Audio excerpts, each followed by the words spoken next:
All right, let's move on to the next feature that we're going to look at in Camtasia, and that is how to create a title card. Now, this is a feature that you'll probably use quite a bit when putting together an online piano recital, because this is the way that you present the written information in your recital.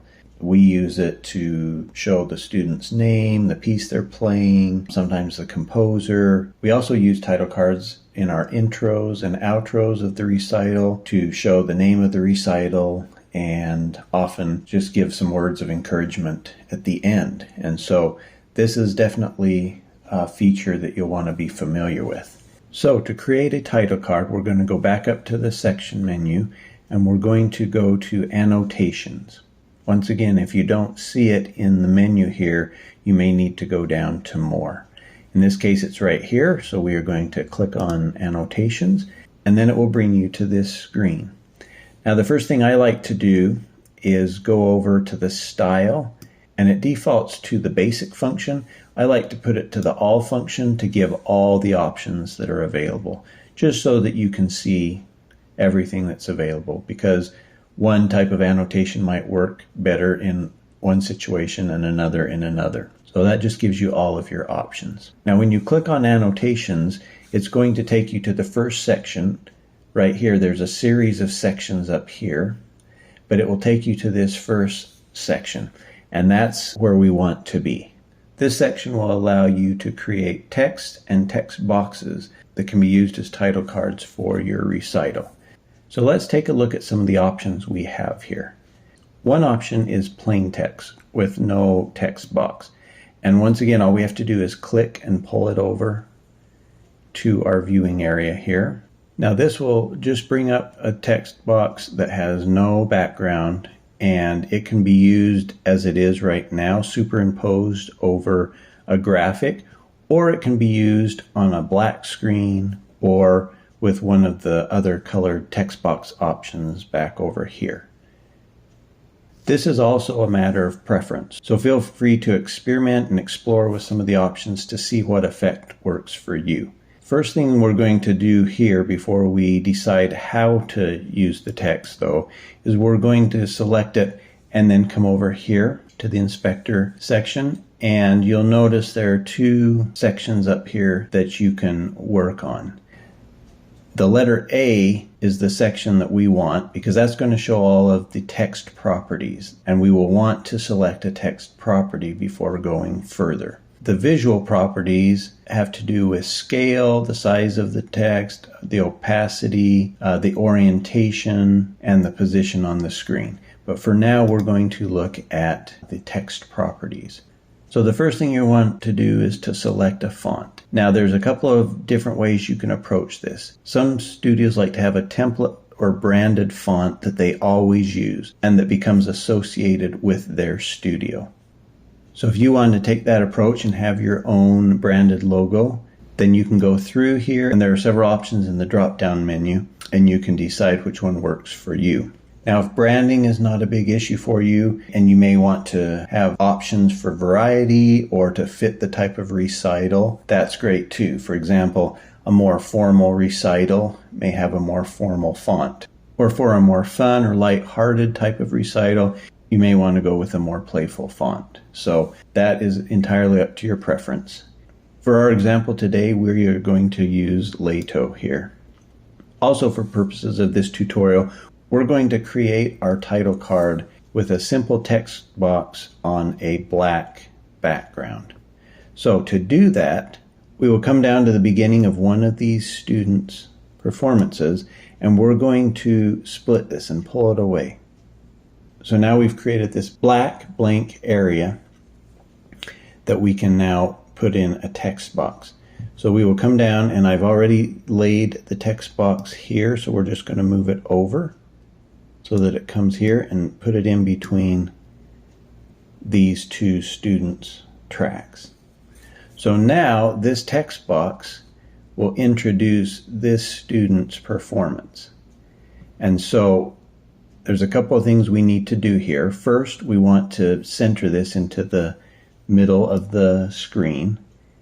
To help facilitate this, you can go up to view, and then you can go down and make sure that canvas snapping is enabled, which we enabled earlier. So with that on, we can come over here and we have these guides that will show us where the center is. So the center is right there when all of the lines disappear and you get that X looking box. Now that it's centered, you can decide on the size.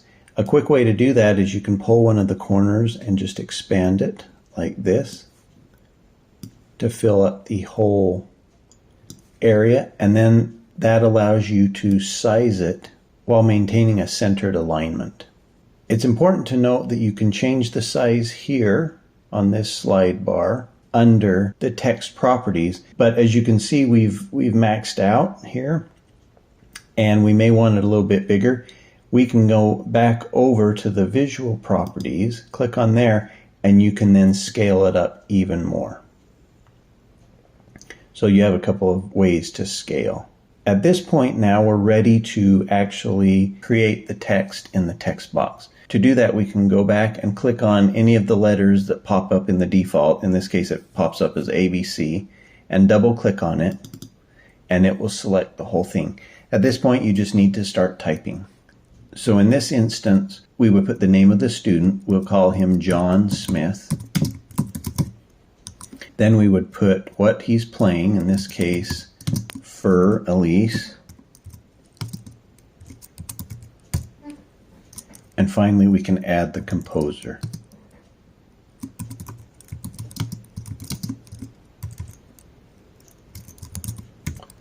And notice as we wrote and the text started getting too big for the box, it automatically resized down. That's kind of a convenient feature to have. I think I'm going to make it a little bit smaller even than this, just so that it's not too overwhelming. So I'm going to go back here to text properties, and then I'm going to size it down a little bit. And one thing, you may try to size this and it doesn't move. You may have to click out of the text box and then click back in for that slider to work again. Just kind of a quirk in Camtasia. Now we can pull this down, and then that looks pretty good. And then one thing I always stress is to check and double check your title card to make sure your student's name is spelled correctly, that the piece is spelled correctly, that the composer is spelled correctly, and that there aren't any typos. If we look at this one, we can see that there's a typo. We've got play here when we should have plays. So to correct that, you can just go back, double click, then click once again where you're at, and it will put the cursor there. And then you can just add that letter. Okay, this looks pretty good now, I think. So let's watch how this plays. We'll go back here, scrub back a little bit, and then let's see what happens here. So the transition was a little bit abrupt because we haven't added a transition to the title card. There is one on the end of this student, but not on the title card itself. So let's go ahead and add a transition. I'm going to open this up so that we can see it a little bit better. And then I'm going to click and pull in to make this a little shorter. And then I'm going to pull it down to be on the same track as the students. And then pull it back out to fit it in there snugly. I'm going to zoom in a little bit more so that I can click on this transition here. And I'm going to delete it because I'm going to put on another transition that will span across both of these tracks. We're going to go back up to transitions, and I'm going to use a simple fade again. So I will search for fade. It brings it up. I will pull this down, and then let's go back and see how that plays out.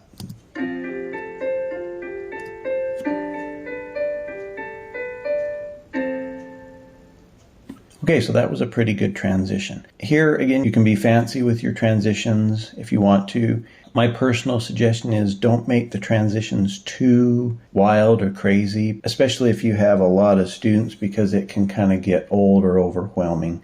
But again, it's up to you, whatever style works for you. Sometimes I like to put more of the bells and whistles on the intro or the outro and not do a lot to detract from the actual students' performances. But feel free to explore with some of these options and see what works for you and what makes it entertaining for the students as well. So there's an example of how to create a simple title card. We can go back up here to the annotations, and I'm going to show you one more title card with a background. So we can scroll through again, kind of see what our options are. And as you can see, there's several selections for a lot of things that you might want to do. You can really have some fun with this. I'm just going to take this one here. So I'm going to go ahead, I'm going to copy this text so I can add it to the next one. Now I'm going to delete this title card. I'm going to pull in a new one. I'm going to put on a transition, and then I'm going to go and with the paste option, Command V or Control V, go ahead and paste the text I just cut, and then I'm going to size this up. And now you've got a colored background. And one important thing to note here is you can change that color. You're not limited to the default color they give you.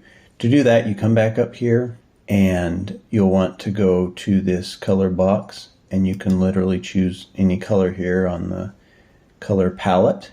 Again, you can just kind of go around. Now that one will change the text color.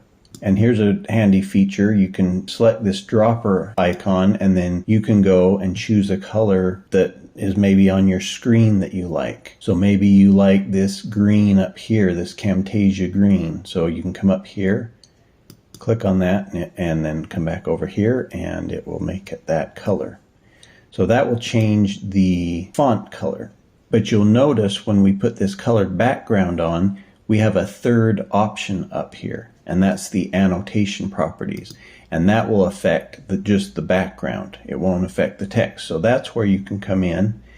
You can select the shape. These are the same shapes that we saw over in the feature selections. They are just given to you here again in case you want to change them. But you can also change the color and the opacity. You can add an outline and change that opacity as well. So let's choose maybe a blue background. That's kind of an easy background on the eyes right there. And then we can pull this over to the gradient that we want. Okay, and then I'm looking at that green on the blue, and it looks washed out. It doesn't really have the look that I'm going for. So I can go back up to the text properties and change that.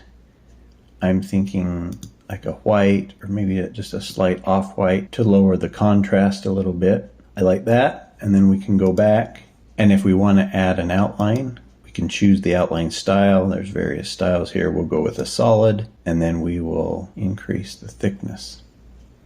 If we click off, then you can see that border. And so now when we play through this, we have a completely different feel on our title card. So that's a basic overview of how to create a title card. And you can keep it as simple or get as fancy as you want to. One thing my wife and I sometimes do when putting together our piano recitals is to create thematic backgrounds for our title cards. So for example, if we are holding a summer piano recital, we might have title cards with backgrounds that depict icons of summer, such as beaches or water or ice cream or cool drinks or something of that nature. We'll often create these outside of Camtasia in a graphics design platform such as Canva. These types of platforms often have a vast amount of stock photography, video footage, and graphics that you can use to create fun graphic backgrounds for your title cards. Now, while there is a free version of Canva, you can also upgrade to a premium version to have more stock footage and photos available, or you can go to other free resources such as Pexels or Pixabay. And we are actually going to talk more about them in depth in our next segment as we start talking about how to incorporate music, sound effects, and graphics into your recital.